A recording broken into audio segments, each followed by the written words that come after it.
అందుకే ఈరోజు హైడ్రా ద్వారా అన్యాయంగా ఆక్రమించుకొని ఈ చెరువులలో కడితే వాటిని తొలగించే ప్రయత్నం చేస్తున్నాం.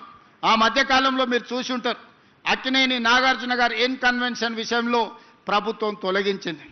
తర్వాత నాగార్జున గారు గుర్తించి వారే స్వయంగా ముందుకొచ్చి 2 ఎకరాలు అక్కడ చెరువుకు స్వయంగా వారే నన్ను కలిసి అప్పచెప్పి నగర అభివృద్ధిలో నేను ఒక హీరోగా ముందుంటా, మీరు ఒక మంచి సంకల్పంతో ఈరోజు ఆ చెరువును మీరు అభివృద్ధి చేస్తున్నారని చెప్పి 2 ఎకరాల స్థలాన్ని నాగార్జున గారు వాలంటీర్గా ముందుకొచ్చి ఈరోజు మనకు వారు హ్యాండ్ ఓవర్ చేయడం జరిగింది.